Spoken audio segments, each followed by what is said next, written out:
Hi there guys, I hope you're doing well. This is your friend and tutor Manas. To begin this session, let me ask you a very important question. Have you ever thought how engineering drawings are prepared? What exactly is the concept, the theory behind preparing these drawings? Guys, today I'm going to be explaining you how this entire process of preparing a drawing is carried out.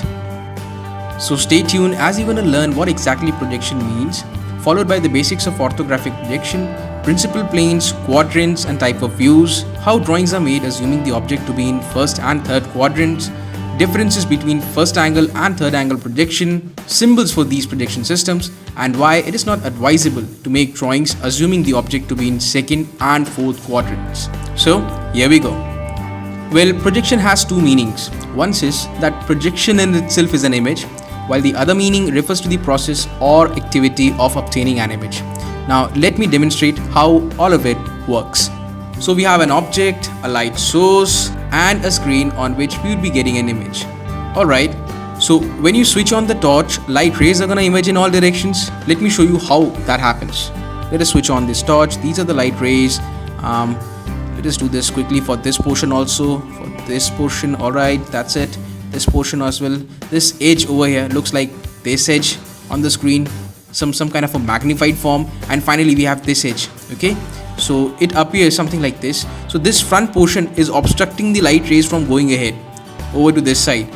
Okay, so this portion would appear something like this in some sort of a magnified way. Okay, and this is what you call the image, and these are what you call projectors or rays of sight. And guys, this is a very general way to understand projection. Okay, now let's take a look at orthographic projection. Now this orthographic projection comes under the category of parallel projection. Now when you speak of parallel projection, this is where the rays of sight or projectors or light rays are absolutely parallel to each other. So let's understand this with the help of a simple demonstration. So we have an object, so we have a screen. This screen in fact is technically known as plane of projection, and we have a direction of view in the form of this arrow. So we are going to view this object from here. Okay, the next thing to do is to extend projectors from the contour of the object until it meets this plane. Okay, something like this will happen. So these are the contours from the outline of the object. So this is the outline, and let's have this. Let's get this going. Okay, and from this side also. So this edge would look something like this, and finally this edge.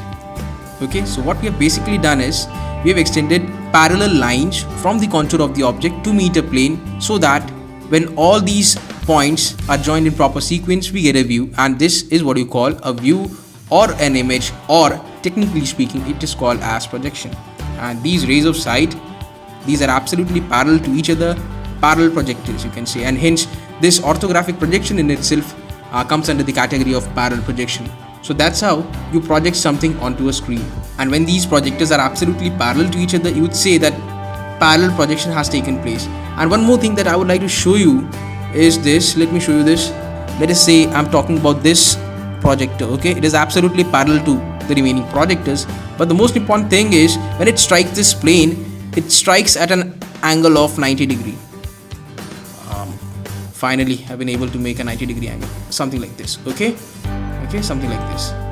It's very difficult to draw something with the help of a mouse. Anyway, so guys, there are two conditions which are extremely important for any sort of projection to be called as orthographic in nature. Number one is all the projectors which will be extended to meet a plane are to be made parallel to each other. And secondly, the most important thing is that when these projectors meet the plane of projection, okay, meet this plane of projection,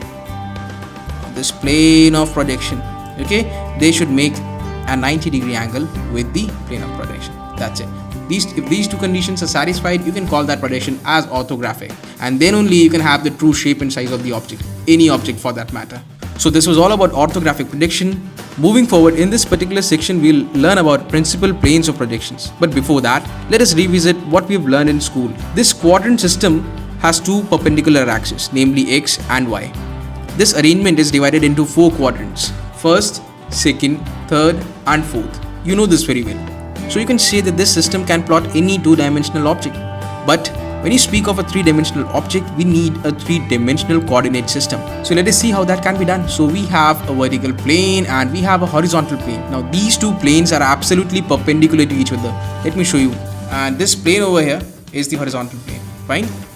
This arrow represents the direction of view. So whenever you want to look at the object from the front, you're gonna have to look at it from over here, and if you want to look at the object from the top, that's from here. Now this particular quadrant is what you call the first quadrant, and if I say that there is an object in the first quadrant, what basically I mean to say is that the object is above HP and it is in front of the VP. Similarly, this over here, behind this vertical plane and above this horizontal plane, we have second quadrant.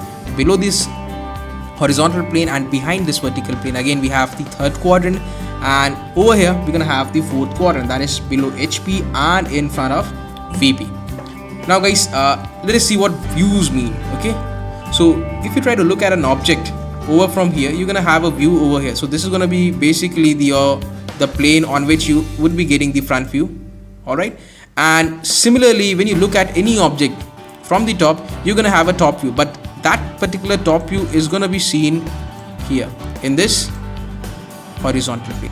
Hence, for obtaining the front view, we have a vertical plane, and for obtaining the top view, we have a horizontal plane. Now guys, let's understand first angle projection, and for that let's have an object. So that's our object, and in order to have its views, we're gonna have reference planes or principal planes. So let's have the first principal plane in the form of vertical plane. Some people also refer this to as what you call this frontal plane. So let us write this down, frontal plane. This can also be referred to as a frontal plane. Let me write this. Moving ahead, for obtaining the top view, we're gonna have the horizontal plane. All right, and for side view, we have this profile plane. Fine, we're going to initially look at this object over from here. So that's going to be our direction of viewing or having the front view, and let's say that rays of sight or projectors are going to emerge from in this direction until they strike this plane, vertical plane. Okay, so these are the points at which it's going to be struck, and when all these points are joined in proper sequence, you're going to have a view. Something like this will happen, and you can clearly see that these rays of sight, I'm talking about these rays of sight or these projectors, apart from being parallel to one another, they are also making a certain angle with this vertical plane. Okay, this angle is absolutely 90 degrees, and this in fact is a condition for any projection to be called as orthographic in nature. Alright, so we have this front view, and let's see how this top view can be obtained, and for that we're going to look at this object from the top. Okay, and something like this will happen. Let me show you again. These are the points at which it has been struck. All right, and you can clearly see when these points are joined in proper sequence, we have a view. All right guys, something like this, and obviously these projectors are gonna be making 90 degree angles. You can see this angle is 90 degree, this angle is 90 degree. If you try to measure this angle, this will also work out as 90 degrees. All right, now moving ahead, we're gonna make this side view, and for side view we need to look at this object from here towards from the left hand side. So this is left. You can write this, and this was about having the front view, so we had to look at this object from the front, and this was for top. All right, now let's take a look at this object from the side this way, and hence we are having this. These are the projectors, parallel projectors, and this is the 90 degree angle. All right, and we have a view, and in this case we are having a left hand side view. This over here represented top view, and this was all about front view. All right, but the most important thing is this is not supposed to be drawn. All right, this is just for explanation, and we have to convert this pictorial representation, this 3D representation, into some sort of a 2D representation. And for that to happen, there are a few things which you need to keep in mind. So there is something that I call this rotation protocol. Okay, let me write this down, rotation protocol. What is that rotation protocol?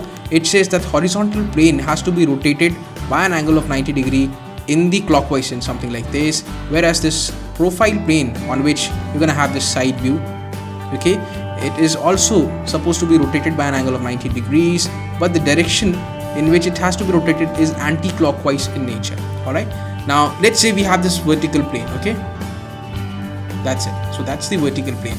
Now in order to make sure that this vertical plane, this horizontal plane and profile plane, all of them become coplanar, what we need to do is we need to rotate this horizontal plane in the clockwise sense. Something like this will happen, and also this profile plane in the anti-clockwise sense, again by an angle of 90 degree. And on doing so, you're gonna have this is going to be the vertical plane, below which automatically you will have this horizontal plane, and something like this will happen. this is gonna be your profile plane, okay, and it would look something like this on a plain sheet of paper. So this is going to be your profile plane, okay, and we're going to start off by making this front view initially. You can start off with any view. It is advisable to draw the front view or the top view initially, and then you can get going with the side view. And we're going to know this distance, what this distance is. We're going to make a point, and then we're going to go ahead and make this front view, something like this. So this over here represents the front view, and you can see this projector line over here, this line in the downward direction, and this angle initially was 90 degrees. But what we did is we rotated this horizontal plane in the clockwise sense by an angle of 90 degrees. So this line, which appears to be bent in this way, would appear eventually something like this as a straight line down below. So something like this would happen. This line, from this point we're going to go ahead in the downward direction, and we're going to reach here. This point corresponds to this point over here, and this point corresponds to this point over here, and when all these points are joined in proper sequence, we have a view. That is what you call a top view. Next thing to do is to have this side view, and for side view we're gonna do this. These projector lines are to be drawn, something like this will happen. All right, the next thing to do is this distance I'm talking about, from this point to this point.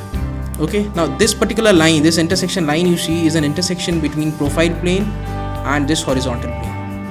Okay, so this line appears to as if it is a part of this horizontal plane also, and it is a part of this profile plane also. Now this distance would appear over here, okay, over here, and this distance would also appear in this profile plane also, somewhere here. And these distances, this distance I'm talking about and this distance, appear as if both of them are equal. Now when both these distances are equal and this angle is equal to 90 degrees, you're gonna have a line over here, okay, at an angle of 45 degrees. So what you need to do is you need to draw a line over here at an angle of 45 degrees, and it's going to look something like this. That's it. All right, and you're going to go ahead in the upward direction. Finally, you have to draw projector lines from these points, something like this, and it's going to look something like this. And finally, these are the intersection points that you're going to get, okay, and when all these points are joined in proper sequence, you have a view. And since you're looking at this object from the left hand side, you're going to have a left hand side view. So let us summarize all of these things, guys. So when you speak of first angle projection, okay, the thing that immediately should strike your mind is, number one, let me write this down with a different color. Number one. Alright, so you have a plane of projection. Okay, so this vertical plane can be treated as a plane of projection. Okay, and in front of the plane of projection you're gonna have an object, right, and there is gonna be an observer. Okay, in all the three cases. So you have an observer over here, so this can be treated as an observer, then you have this object, then you have this plane of projection. Okay, so this is the protocol in first angle projection. Secondly, this plane of projection is non-transparent. When you speak of this line, this intersection line, this is usually referred to as a reference line. We call this the XY line. So we have an XY line over here, XY line, above which we have the vertical plane, below which we have the horizontal plane. So I'll write this over here. So we have an XY line above which we have the vertical plane, and below this XY line we have the horizontal plane. Now one more thing that's extremely important is we have the front view above the XY line, we have the top view below the XY line. So if this is the XY line, we have the front view above it and we have the top view below this. Fine. So this was basically a summary of first angle projection. Now I'm sure that you guys have understood what exactly first angle projection is all about. We are now gonna go ahead and understand third angle projection. So let's see how it goes. So guys, let's have the object. So that's our object, and as far as third angle projection is concerned, the object is going to be behind the vertical plane, something like this. So this is the vertical plane, and it's going to appear as if it is below this horizontal plane. Okay, and when you look at this object from the side, you won't be able to look at the object. All right, so this profile plane in fact would come in between you and the object. Okay, let's say we want to look at this object from over here. So this is the front on portion, front.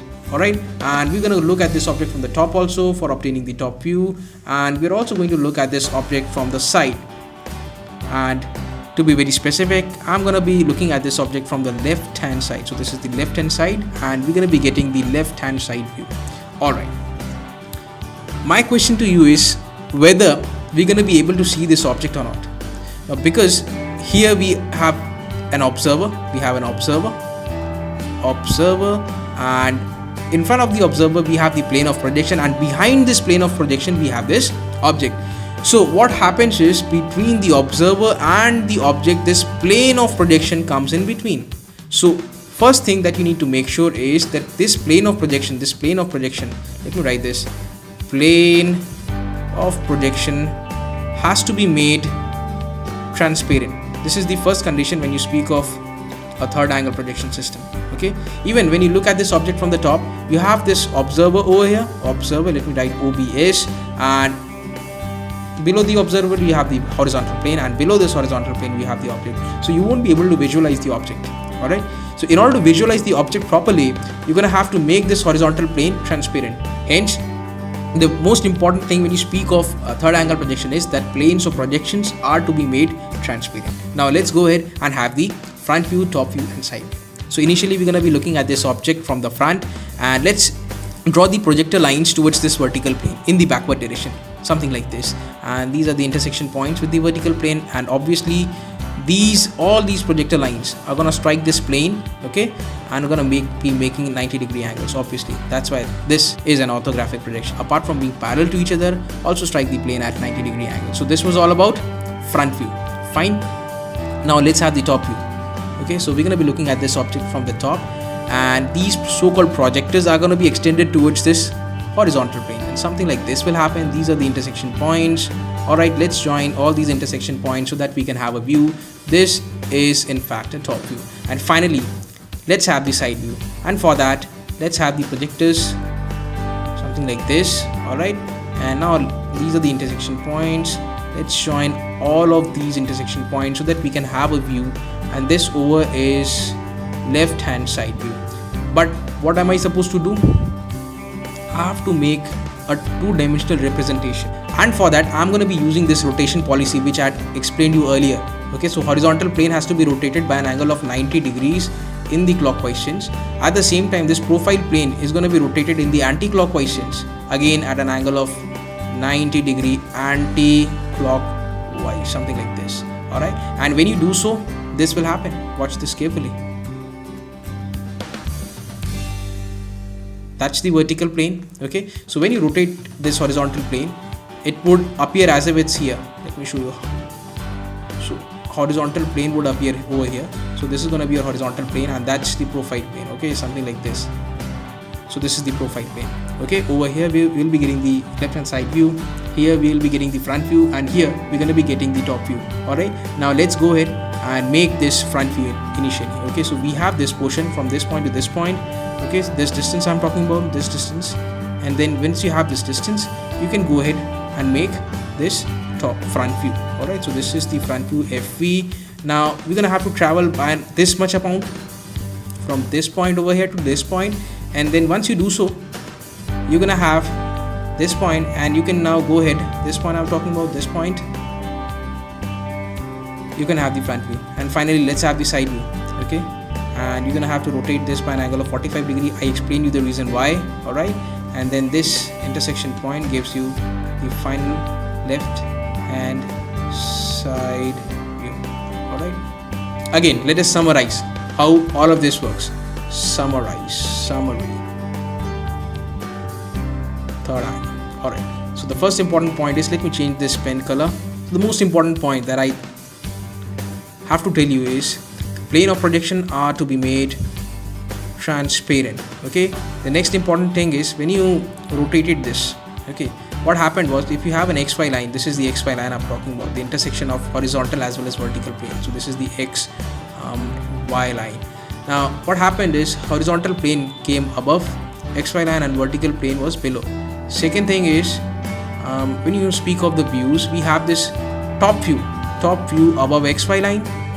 Okay, this is also a difference in fact, and this front view was below the XY line. Alright, so these are the two important points which come out as far as third angle projection is concerned. So guys, let us now go ahead and summarize the differences in fact between first and third angle projection. So let's go ahead. So the first important point is, When you speak of first angle projection, so let me write this down.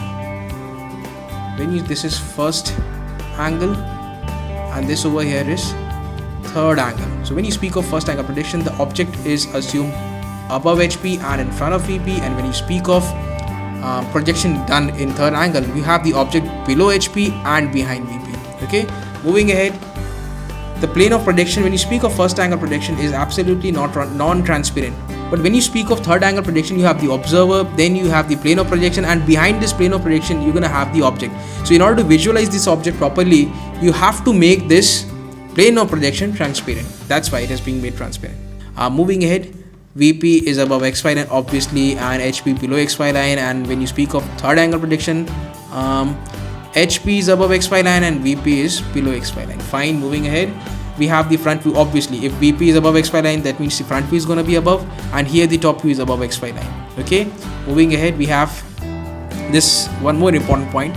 Now, first angle projection is basically used in India, Russia, and some more European countries, whereas this is widely used in the United States of America. Third angle projection I'm talking about, that is assuming the object below HP and behind the vertical plane. Now let's move ahead and let's have the symbol. So this basically is the symbol for making sure that this every drawing prepared on a drawing sheet is made in first angle, that is assuming the object above HP and in front of VP.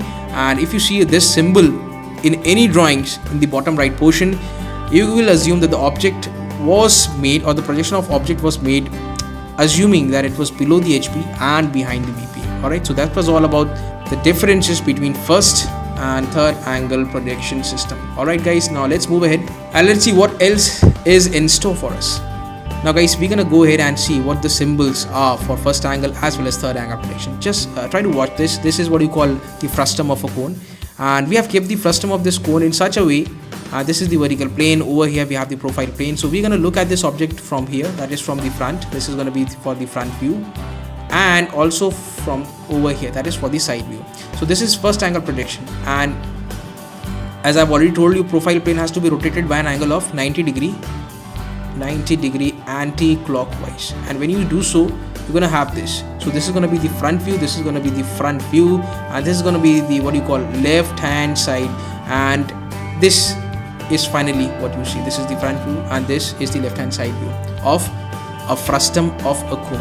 Alright, so that's the Indian system, alright, or the Russian system. And now let's go ahead and see what this third angle projection is all about. So we're gonna make sure that this object lies behind this vertical plane, okay, fine. So when you try to look at this object from here, you won't be able to see the object. In order to visualize the object properly, what you need to do is you need to make this vertical plane transparent. That is in fact a condition, and you have an image over here. So this is the front view, and this over here is the left hand side view. And when you try to rotate this profile plane in the anti-clockwise sense, something like this, by an angle of 90 degrees ACW, you're gonna have these two planes coplanar, okay, in the same plane. And finally, when you draw this, it's gonna look something like this. This is what you call the third angle projection system. And this is the symbol for first angle projection system. So guys, that was all about the symbols pertaining to different sort of projection systems. Now let me show you how these symbols can be drawn very technically. So this is the idea. Now guys, you can note this down, okay. Phi, here phi, let me show you what phi is. Phi represents, or phi is basically a representation for diameter. So when you have to represent a diameter, you can put a phi over here, okay, initially, and then you can write this value. Let's say if we have a circle over here and whose diameter has to be represented, so you can just write over here, let's say the diameter is 40, so you can write this as 40. All right, okay. And similarly, if this is 40, this would work out as 1 by 4 times of 40, this distance, and this is obviously going to be 40, and that's it. This is how a symbol can be made in the bottom right portion of a drawing sheet. So guys, that was all about how this symbol can be made on a drawing sheet. Now we're gonna go ahead and discuss the final topic, very important topic in fact, as to why projection is not carried out in second and fourth quadrant. There is a very specific reason, there is a very genuine reason why this does not happen. So why does projection does not happen in second quadrant? So let's have the second quadrant. Okay, so this is the second quadrant, and we have the rotation protocol. Rotation protocol says that horizontal plane has to be rotated in the clockwise sense by an angle of 90 degree, and when you do so, this way, by an angle of 90 degree in the clockwise sense, you will see that both of them, HP as well as VP, they overlap. Okay, so I've written VP over here, HP over here. So let's say I have made a top view of an object, something like this. So this is representing the top view of an object, and this over here is representing the front view of an object. Now, if these two planes are going to overlap each other, these two views also are going to overlap with each other. Something like this will happen. Alright, and it would become a masala, and you won't be able to work out that which portion of this particular thing, which portion of this thing is the front view and which portion is the top view. And hence, in order to avoid this confusion, projection in second quadrant is absolutely not recommended. Okay, that's why it is not recommended. Okay, now let's see why projection is not recommended in fourth quadrant. So let's have the fourth quadrant. That means the object is below HP and in front of VP. So again, we are going to use this rotation protocol, and we're going to rotate this horizontal plane by an angle of 90 degrees in the clockwise sense. Okay, when you do so, what happens? This happens. Let me show you. Vertical plane, this vertical plane over here, and this horizontal plane, both of them appear as if they are below this XY line, or they overlap with each other. So what happens? If you're having a front view over here, let's say this is the front view and this over here is the top view, both of them are going to overlap with each other below this XY line. And it's going to get very difficult for you guys to understand which portion represents the front view, which portion represents the top view. And hence, in order to avoid this confusion, projection is absolutely not recommended in fourth quadrant. That's why first and third angle projection systems are so much popular. In India and most of the European countries, first angle projection is followed, whereas third angle projection system is followed in the United States. So guys, that was all from my side. If you have any doubts or queries, do write them down in the comment section below. I'll be very happy to answer them. And if you believe that this video tutorial has added value to your knowledge of engineering drawing, then do recommend this channel to your friends and classmates so that all of you can learn engineering drawing in the best possible way. This is Manas Patnaik signing off. Take care, have a great day, and keep drawing. Stay blessed.